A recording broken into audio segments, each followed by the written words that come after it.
Okay. Hello, everyone. My name is Alvaro Alvarez. I'm the Innovative Media Librarian here at UCR. Today, I'm going to be showing you how to use Blender for creating a stop motion video using a sequence of images. So Blender is like an open source software that you can use pretty much for a lot of things, and we will be having workshops on those other topics in the future.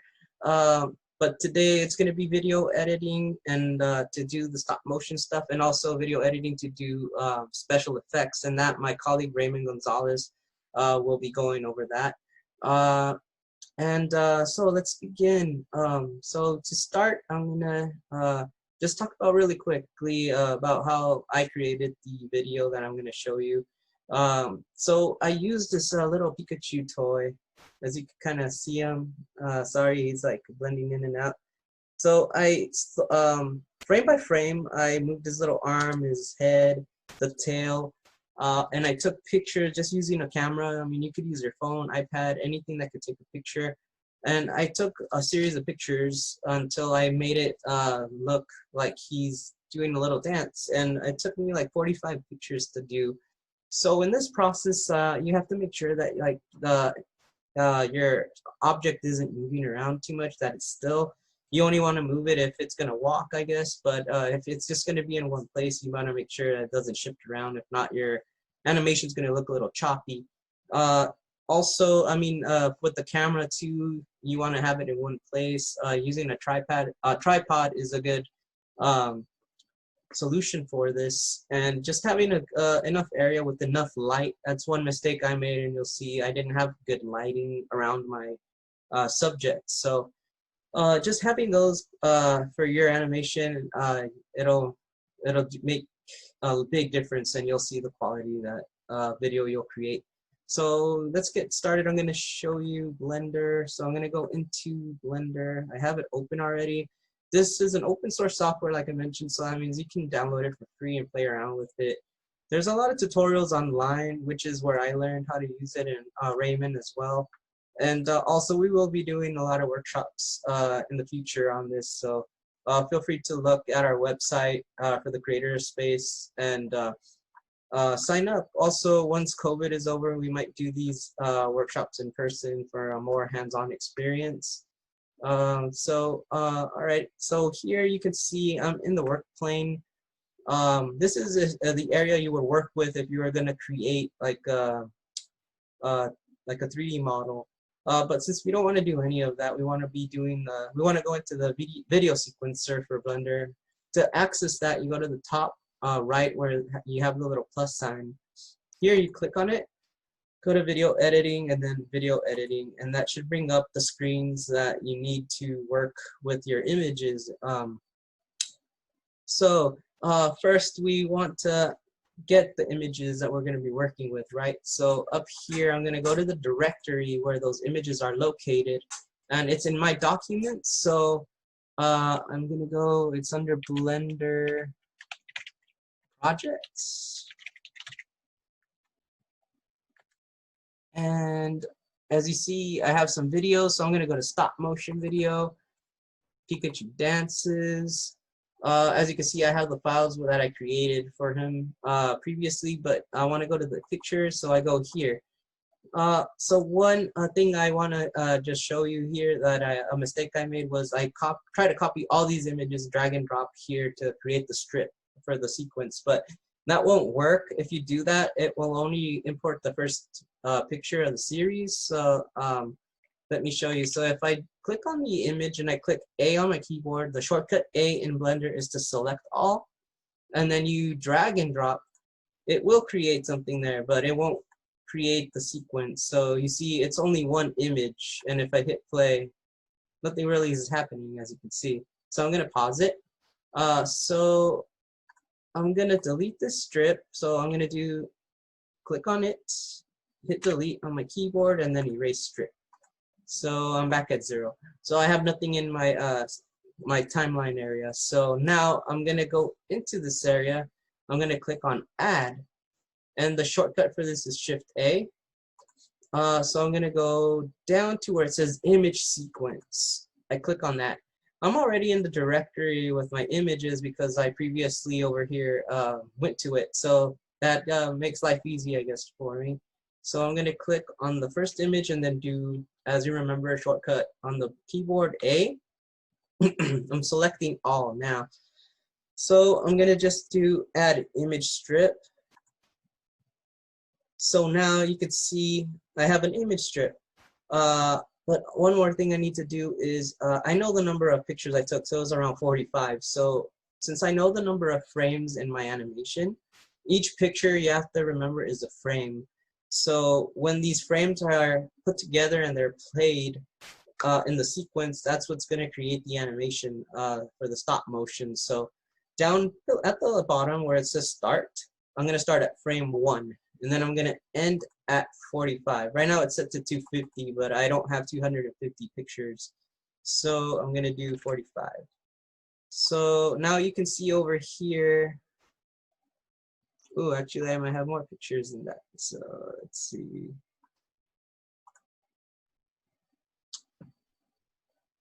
I might have counted wrong. So 55.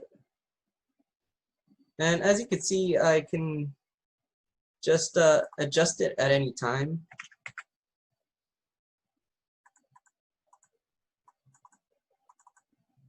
I think it's 58.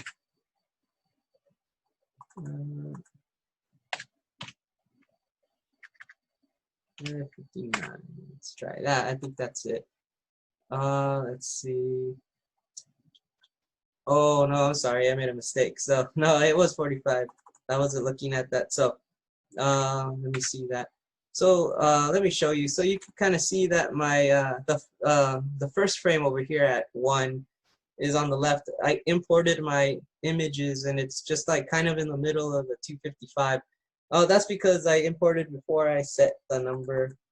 So I'm gonna set it over here to 45. And you can either click on this and drag it and then just snap it into place over here. And you can see the number 1. So that would be right in the middle. Also, you can click on it and I think you can do, let me try it. If you click on it and then shift left, oh, that just brings your cursor. So that doesn't do that. That's for the cursor. So never mind. What I just did was with the cursor, I brought it back to 0. So if you ever need to bring your cursor to the starting point, just do shift left. And if you import now, I think wherever your cursor is where the images will be set to. So as you see, I made that mistake right now and I thought I miscounted. But yeah, so before you import, before you go to add, do image sequence, make sure that this is at 0. So just do a shift left and that'll bring it to the starting point. And then you can set your frames at the bottom right to the number of pictures that you took, and then that should place it right where you need to. But if not, you saw that I was able to drag and drop. So now that I have my image stripped there, if I hit play, you can kind of see that it's going really slow right now. That's because it's saving in the memory right now. What's going on? It's like kind of rendering in a way. So once it's done, you can see over here the little progress bar. When it plays again, it's going to go a lot smoother. So now you can see that it's done. It's fully orange, the bar. There's no gaps, so that means it's fully done rendering it in a way. And now it's playing, and you can see Pikachu's moving around and dancing.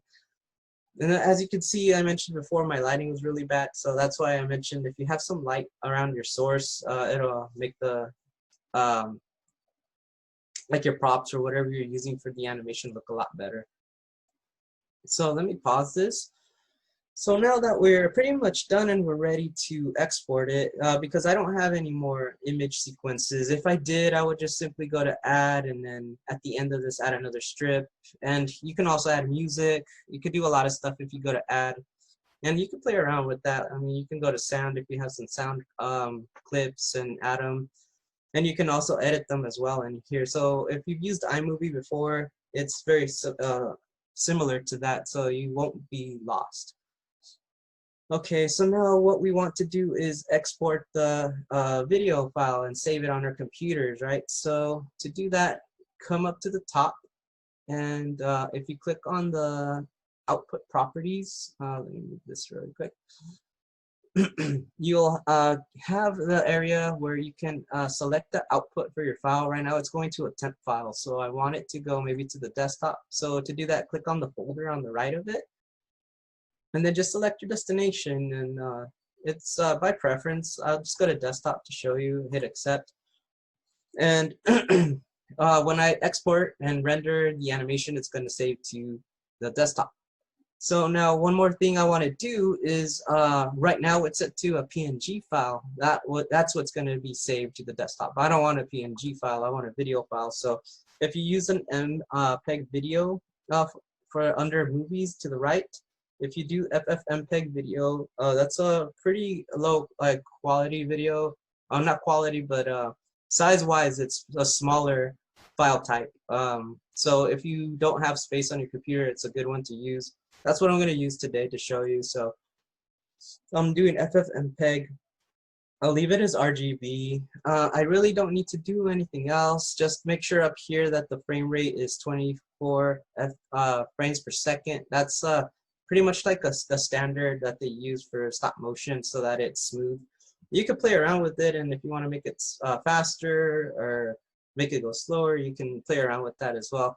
And make sure that your frame start is 1, end is 45, and after that, you're pretty good. You can play around with these, the resolution if you want. Right now, that's what I have it set to. And once you're ready, all you need to do is go to the top, go to render, and then render animation. And this is, depending on your computer, it might be a very slow process. So you can kind of see that it's doing each frame by frame. And when it's done, it'll create the file on the desktop for me for the stop motion video. So I'll go ahead and stop sharing because this might take a while on my computer because I have a slow computer. But yeah, so that was the whole process of pretty much using Blender to use the image sequencer feature to create like stop motion videos, or you can use it to edit home videos as well. It's up to you really what you want to do with this with this new Blender skill that you've learned today. So thank you, and now Ray is going to go over how to use Blender for visual effects.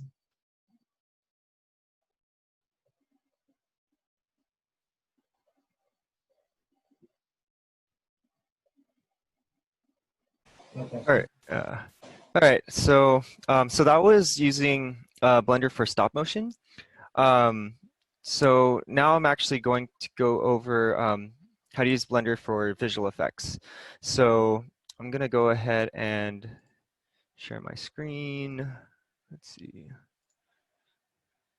Okay. So I have an example. Hold on. Let me just open it.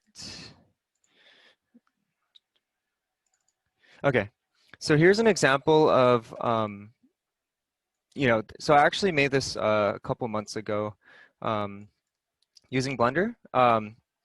And yeah, so this is an example that I'm going to show you today for using Blender with visual effects. So this is the golden snitch from Harry Potter. So the way that we do this, so first you have, well, I like to use like a 3D model. It could even just be a cube. So if I do Shift A and then insert a cube, I like to do it just so I have a model for perspective when I track my video.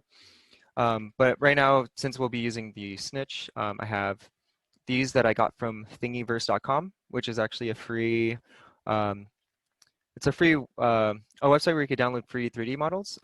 They're usually for 3D printing, but so I guess this is supposed to be for 3D printing, but you could also use it for as an asset for visual effects. Okay, so let me see. Okay, so let me see. Okay, so I have a model just for this for reference. So now what I could do is I also have my camera set up here. So what I'll do is I actually recorded a video on my phone with a kind of like a tracking sheet. So I printed this out, which I just kind of found it online. So these are like tracking markers that kind of help you track the scene, and I'll show you. We'll go over that right now.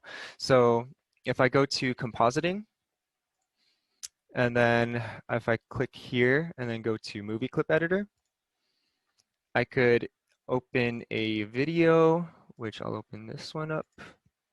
All right, so here's my video. So it's just me kind of like panning around with this sheet. Oh, and yeah, so we'll go over moving the object after we do this. So so you can kind of see like how I'm kind of just just moving the phone to kind of get different angles of that tracking sheet.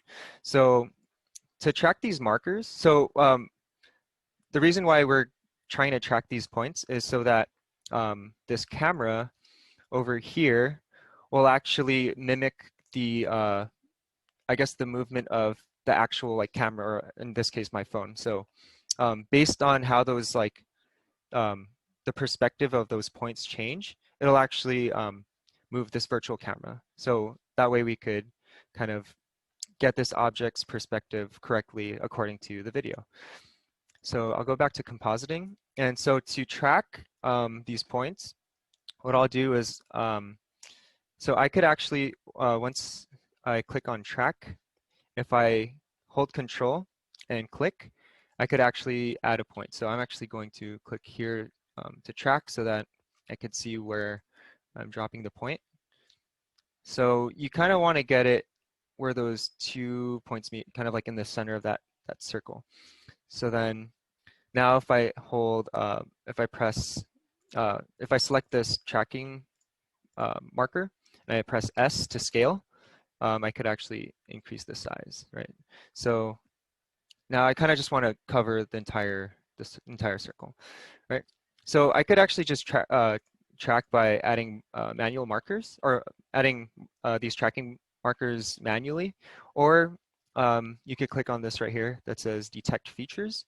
So once I do that, it'll kind of detect some points in the scene that that might possibly be good tracking points. So you don't actually need to just, so you could actually track points in the scene. Usually it's like the best type of points are where there's contrast. So like for example right here, so there's contrast between the table and the cable and this mouse pad. That's kind of where it works best. But for this case, I'm just going to track these the points on the sheet. So I'm going to hit Control Z to remove those. So I could actually, if I click on this and I hold Shift and I press Shift D, it'll actually, oops, should duplicate it. Oh, I think it's disabling it.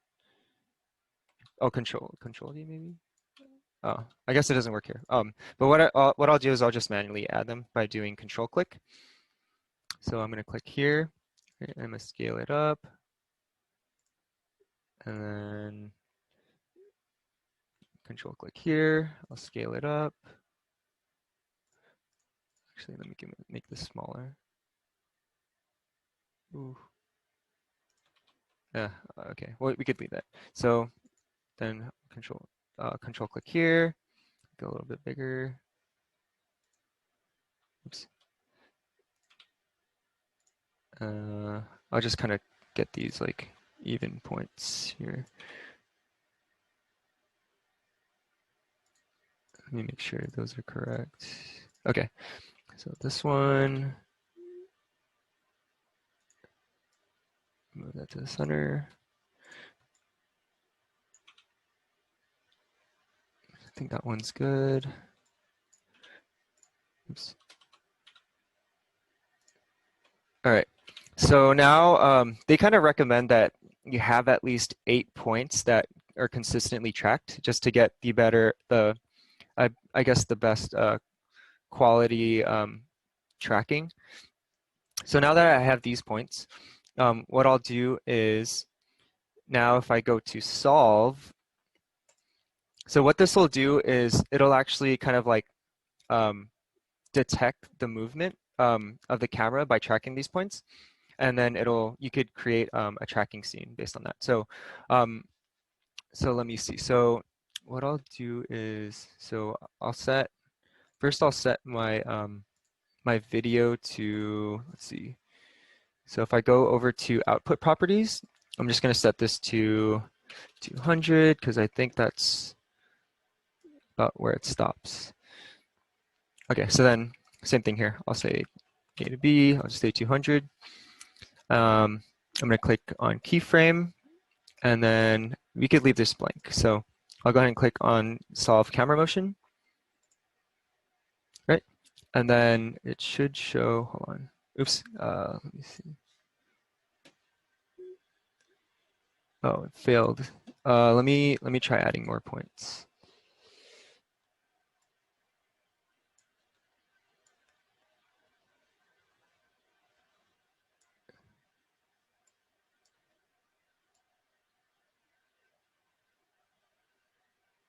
Oh, sorry. I think I forgot. I skipped the step. So, so what we'll do actually, we actually don't need those. So after setting the points, what we'll actually do first is we'll actually start kind of tracking the scene. So what I'm doing now is I'm going to go to the first frame, right? And then I'm holding Alt, and then I'm using the right arrow button. Oh, actually, you have to select the points that you want to track first. So I'm just going to click A to select all the points, and then I'm going to hold Alt and then move to the right. Why isn't it working? Oh, sorry, I have to go track first. So you're going to do that in track, sorry. So now it should work. So you could kind of see as I'm pressing the right arrow, so that those red dots and that kind of make a line are kind of where it's tracking the movement of the tracking markers. So instead of like, so I could do it one frame by frame by holding Alt and pressing on the right arrow key. But if I want to just automate that, let me see. I press Control T, so you kind of see how it was tracking. So it's not going to be perfect. So I'm just going to find that point once I see a red box. So once I see a red box, it means it lost the tracker. So what I'll do is I'll kind of move it back to that middle point. I'll maybe make it a little bit larger. Okay, so now if I press A to select everything and I do Alt right arrow, so you can see like here, it kind of lost the tracking marker. Right. And then, okay, so I'll do all, A to do all, and then I'll do Control T to kind of automate that. Oops. So I probably need to go one by one just because it's losing it for some reason. It might be because the square is too big, but we'll see. Right, so you just almost there. And usually, like once you kind of like adjust it, it kind of learns a little bit better. Uh,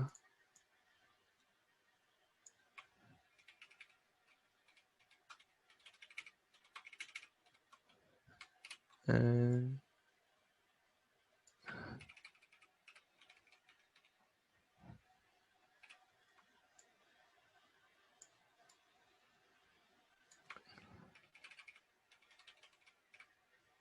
oof. Wow, this has a lot of needs a lot of adjustments. But I guess I'll just do it to 100, just so you don't have to watch me doing this like for a long time. But we're getting close.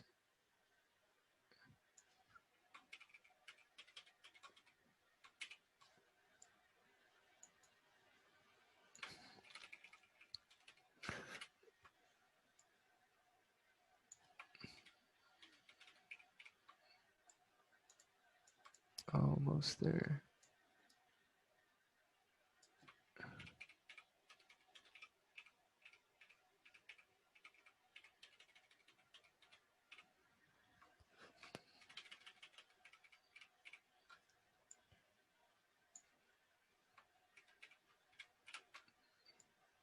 10 more. This one.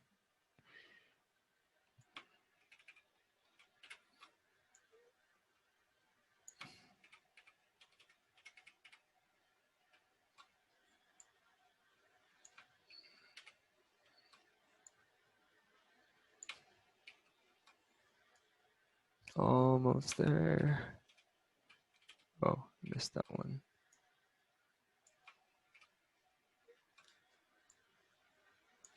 Okay. So this one and just one more.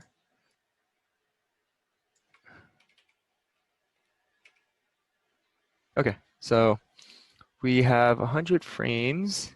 So let me, I'll just change this to 100. Okay, so you can kind of see that it's like tracking the movement of those markers. So now that we have this, we could go to solve, and now we could click on solve camera motion.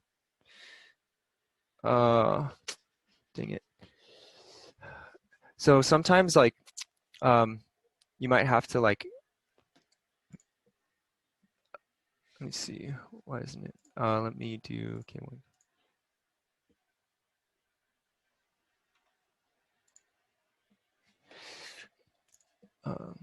Yeah, sometimes like you have to be like very precise with it, or add more points. But I guess to save time, I'll just go I'll go into the project that I already worked on.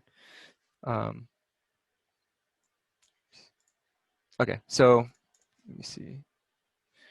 So compositing. So I'm going to go back to movie clip editor.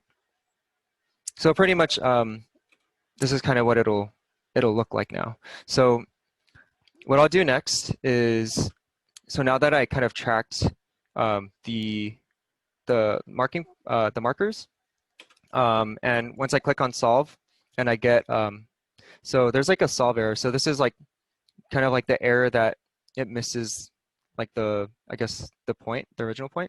So you want it to be less than 1. So this one's really good. So it's 0.33.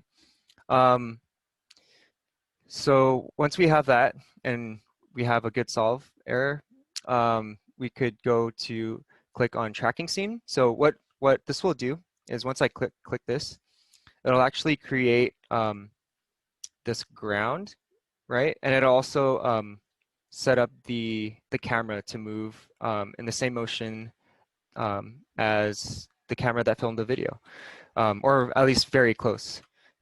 So once we click on the tracking scene, it'll kind of add both of those things. So it'll actually create this the ground, which is also a shadow catcher. So any shadows from and when you render it, this will actually be transparent. But once any shadows from any objects on top of it it'll catch that, and it'll show over the video. So the next thing we'll do is we have to set an origin. So I guess you could see here. So if I set my origin here, that means that's like kind of like the middle of the scene. But I'm going to set my origin right here, and then actually I'll do it right here. I'll set it over here. So once I set my origin, what I can do is I'll set a point to the left or right of it. So I could set my x-axis, right? And then I could set a point somewhere here to set my y-axis, right? So now if we go back to layout, right, you could kind of see that. So I think it turned around, but what I'll do is I'll shift click all of this. I'll press R to rotate, Z to rotate along the z-axis, and then I'll do 180. Okay. Actually, hold on. We'll just keep it as is, just to. Okay. Okay. So once I've done that, so now you'll see that now my camera is kind of moving in the same motion, right? Because we track those markers. What I can do now is I can, oops. I could go to layout now, and what I could do is I could actually give these kind kind of a material to give it a more realistic look. So I already did the material, but I could do it again really quickly. So I'll take that out. All right, so if I hold Z and I change the preview, so I could go to material preview. Oops, let me take this material out.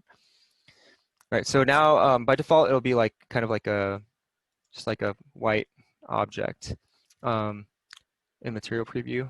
Or so once you go to material preview or rendered, it'll also show. But with rendered, it actually accounts for the lighting that's set up. But I'll go over that in a sec. Okay, so so to add a material, I'll click on my object and I'll click on this right here. So this will be the materials, and then I'll just say new. So now here I could set the color. So I'll give it kind of like a gold, yellowish, goldish color. And then these are kind of different settings that you could have it. It changes the material in the way it reacts to light. So, for example, if I want to make it more metallic, then I'll move this slider over so it's more metallic. Specular kind of gives it more like a kind of like a, I guess, a shine. It makes it like a lighter color. Roughness also changes like I guess how like opaque it is. So if I put the roughness shader all the way down, it's just completely reflective. But I'll kind of get a good balance between that. So now that I kind of set my material, maybe make this a little bit lighter. Oops.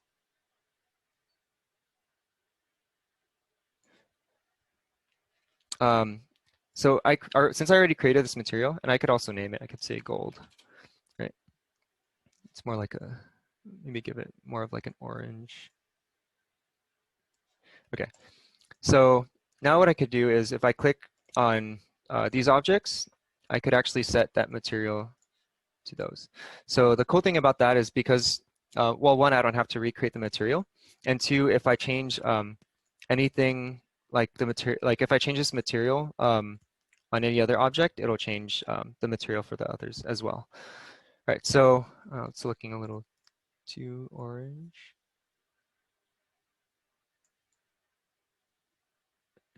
Okay, well, I guess that's fine. Okay, so now that we set our material, right? So I'm gonna go to render, right? And also, I also have my render engine set to cycles. So cycles is like a better engine for visual effects. So if you're using like animation, like solely animation, usually people use Eevee. But I'll go ahead and use cycles. Right, so you can kind of see how it's reacting to light. So the next thing you have to do is you have to set up light sources in the scene that kind of mimic what the lighting is in the, I guess the environment or the room that your video is shot. So in the case of this video, I just have light coming from a window behind kind of like if I'm facing the desk, it's behind me. And then it's also kind of reflecting from the top. So the better that you set up the lighting to, like the more accurate it is to your scene, the more realistic your visual effects will look. So in this case, I mean, I kind of did it so that it gets by. But so one cool thing to check too is if you click on this camera icon, it'll actually show the object from the camera's perspective. So now if I press the spacebar to play it, you'll see that it's kind of, it's moving in the same kind of motion that the camera was moving in the video. And it looks like the object is actually, well, somewhat like in scene. So, so now what we want to do is now we'll kind of like animate the object and have it move, right? So the first thing that I'll do is, see, I think it's this and then P. Oops. hold on. Okay, so what I could do now is I could actually move these objects up and down. Let me just double check how to parent an object. I forgot. Oh, it's Control P. Okay, so so what I could do is I will parent the two wings, and I'll actually change it from rendered view so that it's kind of easier to see. So I'm going to use these two, the two wings, right? So I'm going to click, let me see. So the child objects, the objects that I click first will be the child objects, right? And then the last one will be the parent. So I want them to move, so that way I don't have to move all of them individually. I could just move the ball or like the body part, and the wings will kind of follow accordingly. So I'll shift click these first, the wings first, oops, the wings first. Then I'll shift click the body, and then I'll press Control P, and then I'll say object and keep transform. So now if I select the sphere, as I move it, now the wings will move with it. So I guess to show you an example, like if I didn't do that, oops, there. If I didn't do that, I think it's still parented.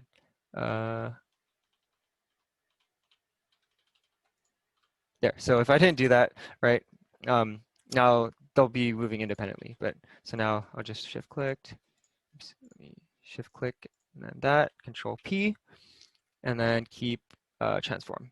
So, oops, now I could kind of have it moving like that. So what I'll do is I'll actually make it look like it's flapping. I'll add keyframes to this. So what I'll do is, oops, if I go to the object, so this is called the object properties. I'll click on this, right? I also set my anchor point to right over here. So what I could do is, I'll show you how to do that quickly. So I'll select my object, I'll hit tab to go into edit mode, right? So now I'm in edit mode, and then I'll click on faces. So I could just select these two faces. If I hit Shift S, I can move the cursor to wherever I selected, right? So now my cursor is there. And then if I hit tab to exit edit mode, now I could set the point there. So I'll just go to object, set origin, and then origin to 3D cursor. So the origin is where pretty much the object will rotate along. So as you see, if I rotate it, it kind of rotates from that point, from the origin. So now what I'll do is I'll start at 1, and then I'm going to say that I'm going to add a keyframe. So what a keyframe does is if I click on rotation, let me see, I think it's Y. So I have to, oops, rotate along the Y axis, right? So I want it to kind of flap the wings, kind of like that. So what I'll do is I'll make it go, so I'll click this, right? And you see how like it added that diamond there? So that means that's where the keyframe is. So I'm gonna go set it to 0. And then I'm gonna move like, maybe like 5 frames over. I don't know how fast this will flap, but then what I could do now is I could change it. So I'll say 30, right? So it's gonna go down. And then I'll click this to save it. So now what's happening is I'm saying that from between frame 1 and frame 5, I want it to move from the y-axis, or I want to have it rotate along the y-axis from 0 to 30 degrees. So you see that? So the in-between frames are kind of like it transitioning to that point.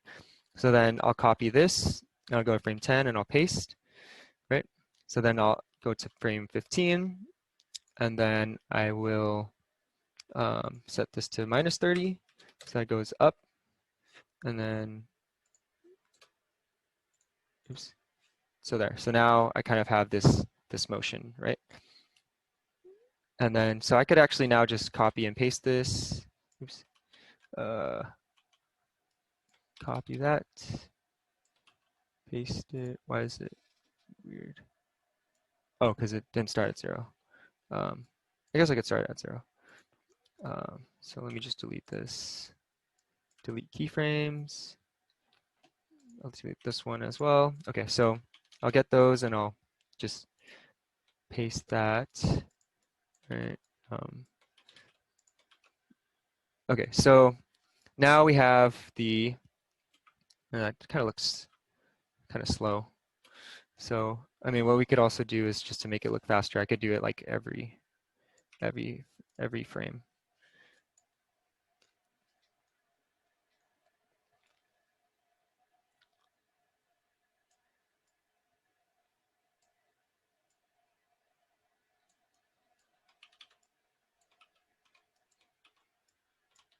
Maybe this will be better.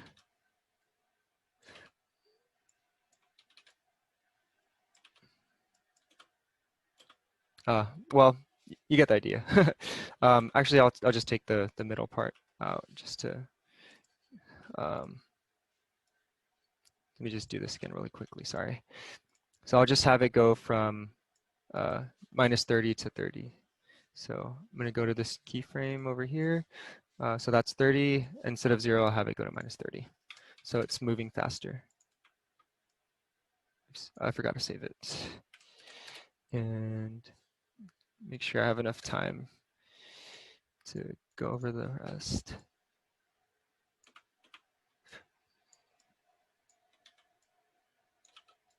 All right, so that looks better. It's still a little slow, but it looks better.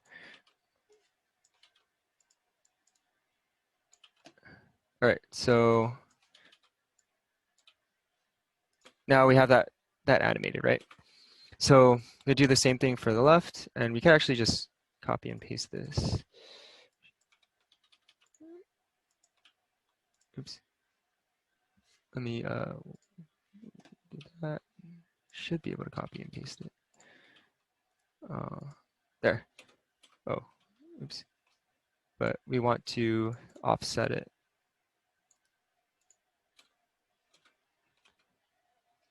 Frame 2. And then we'll set this to -30.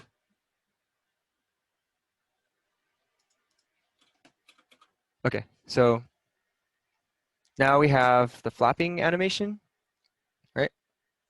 So now what we could do too is, I guess to see it in context, we have this, right? So if I go to rendered, it'll actually take out that ground object, and instead it'll add, it'll just catch the shadows, right? So it's rendering in real time, so it's like it's a little choppy, but you can kind of see how it'll look, right? So then now what I could do is the same concept of the same concept of I'm going to go back to material preview of setting keyframes. So I could actually set a keyframe for the position of the body, which will also move the position of the wings. So if I set the Z, oops, I'll go to the first frame, Z, right? And I'll add a keyframe. Right, so I'm gonna make it kind of like flap a little bit. So then maybe like around right here, I'm gonna set that keyframe again so that it stays at that position, but then I'll have it, move up. Oops. Oh, did I? Oh, I think I got the wrong thing. Oops, meant to get the body. Okay, so let's do this again. So body, right? Then I'll pause there. I'll add another keyframe so it stays put, and then here I'll add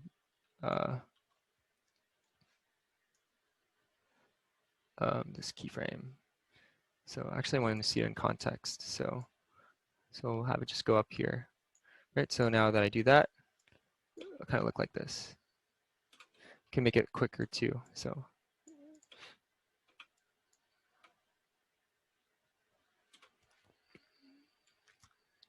And I could add another keyframe here, just so that stays at the position. And then again, I'll make it go down. Right, so, oh, you could kind of wait a little bit before it moves.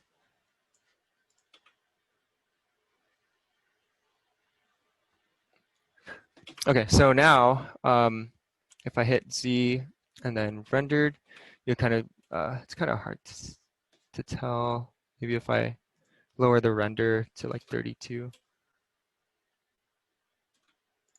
Oh.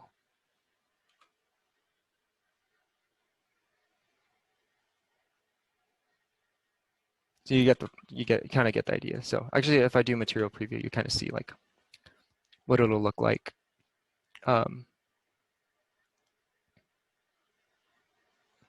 Right. So now, in order to export this, I'm going to go back to compositing, and then right here, I'm going to click on Compositor. And the cool thing is, it'll actually set all of this up for you already. So you don't really have to do much here. So you don't see the image right now, but what I'll do is I'll actually just render an image just so you could see what that looks like. You can actually add motion blur too, which is cool. So if we go, see. Oh, so it's already selected. So let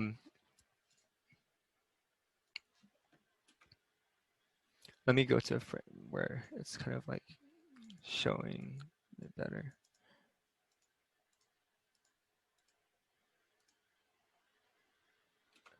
Okay.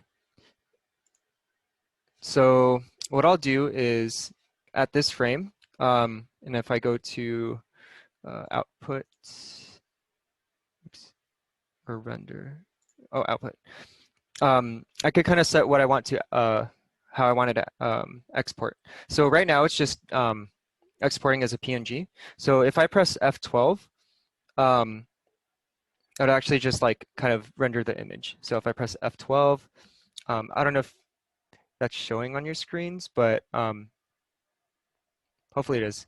But now you can see it's rendered, right? So now you can kind of see, well, with the motion blur, it's kind of like, looks like it's moving. So what you can do is if I were to have pressed Control F12, then that would have rendered every scene as a PNG. But if you want it just as a video, then you could just click File Format, then FMPEG. Then I'll change the container to MPEG4. Now I'll say like high quality. So rendering does take a while. So I don't know if we'll be able to render this out. But I guess what I'll do is, yeah, so if I were to have clicked Control F12, it'll actually render out each frame and then add it, compile it into an MP4 from how I set it. So I guess while this is rendering, are there any questions about visual effects and using it for Blender?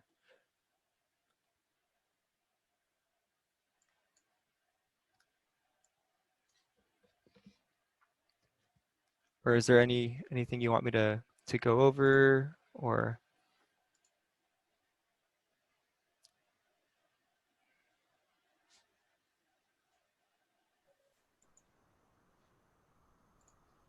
Oh yeah, sorry guys for the audio. I don't know if my audio is still bad, but I'll try to re-record my portion, and we'll edit it into the recording that we're gonna put on YouTube. So hopefully, yeah, that'll help. I apologize again. I don't know if it's my connection or microphone. Mm-hmm. Oh, and yeah, I'll show you how to do the material again. So, again, I'm just going to go to Layout, and you want to be in Material Preview, preferably, or you could be in Rendered if you want. It just might it just renders a lot slower. So I like going to material preview. If you go to solid, it'll just kind of be like a solid pillar. So what I'll do is I'll actually create another object. So I'll create a cube, and then I'll move this. Oops. Let me move this over here. Okay, so to create the material, well, there's a couple ways, but the easiest way is I'll click on the object that I want to add the material to. So I could actually select a material that I already created in this project, or I could create a new one. So if I click on new, so by default, it just kind of does this principal BSDF. And these are different different settings that you can do to change how it reacts to light, and that'll essentially change the kind of like make the material look more realistic, right? So, for example, you know, if I wanted to make it more metallic, right? So I'm going to try to make that gold again. I can make it more metallic. I can also give it a color, right? Roughness is just kind of like how how much shine it has, right? So if I move this down, you can see like there's like a virtual environment or background that it has in the material or in the material preview. But here's where I could actually change, you know, how it reacts to light and the environment too. So, so all of these kind of does, all of these do kind of like its own little thing to kind of, so all materials are just like a combination of these. It could get really intricate where if I were to go to shader editor, or you could go to shading, but I'll just open it up over here. So you could have like these things where you could really, really control the material. So let me see. I don't know if I have an example. Oh, actually, here, I'll import append. Let me see, where did I put it?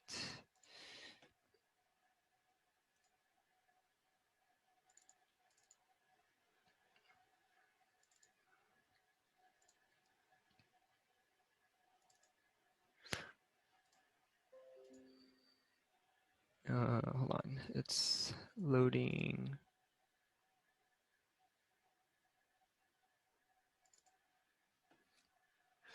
Object.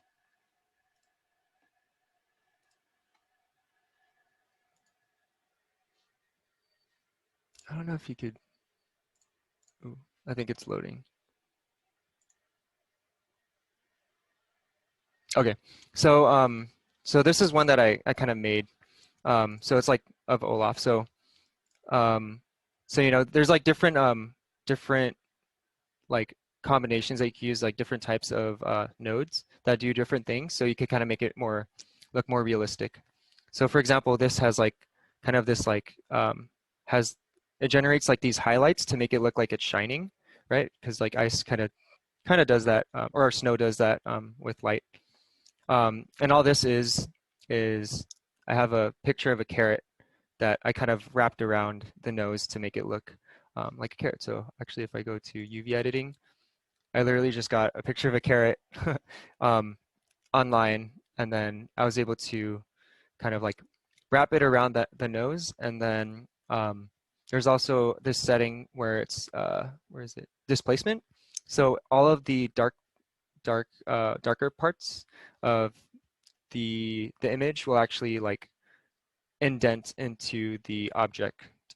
So that's just kind of like an example of like the types of materials that you could make with the node editor. But first, but this a good place to start is the like the generic material.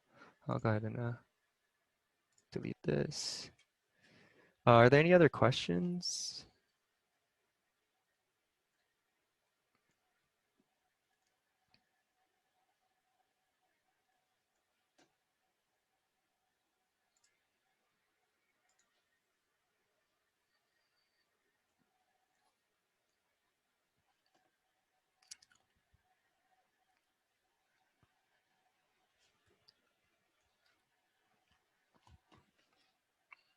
Oh, let me see.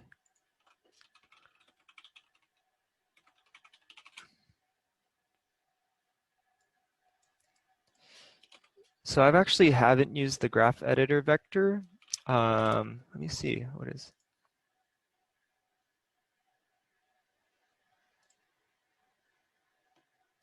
So I'm assuming that,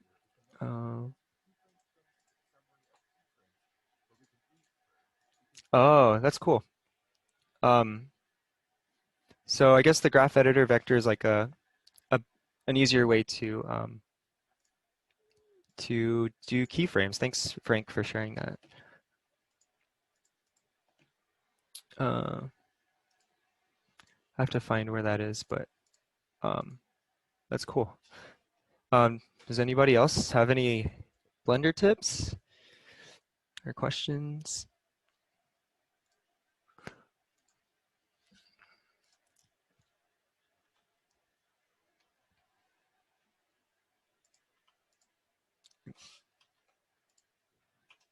Actually, I think the video is actually rendered. So,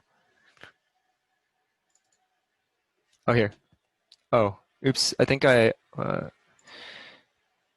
accidentally canceled it, but you could kind of see what it'll look like.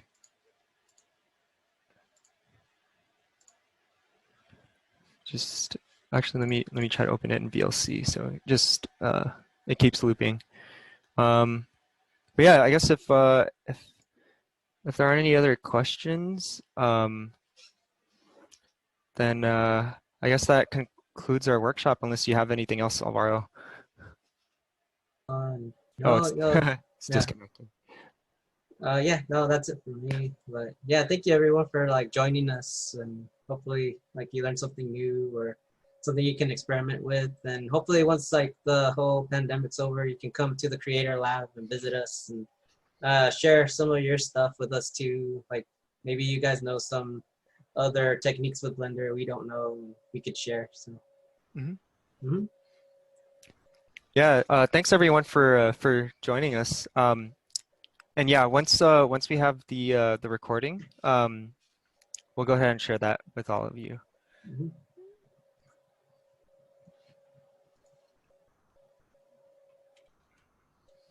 Thanks everyone. And I'll also add the link to library. Oops. I'll also add the Eventbrite link to UCR library if you're interested in any other workshops that we're offering. So that's just ucrlibrary.eventbrite.com.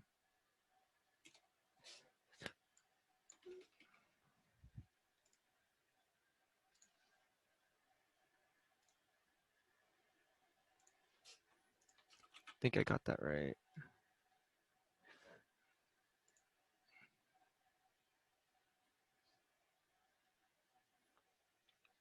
Yeah, hopefully we see you at the next workshop, which I believe is, where is it? Oh, I can't find it, but we also have bi-weekly Creat'R Lab maker meetups. So we'll be going over like Ava foam and how you can use that to make, different objects and props and like or like costumes and stuff like that. So the link to the Eventbrite is here if you guys want to register.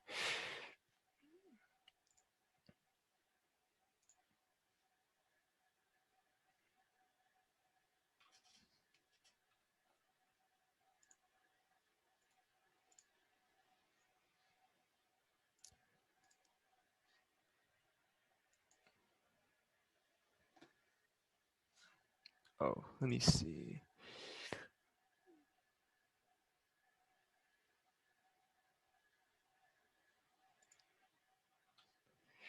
Oh, the next Blender workshop is on November 13th, same time. Just in case anyone wanted to know.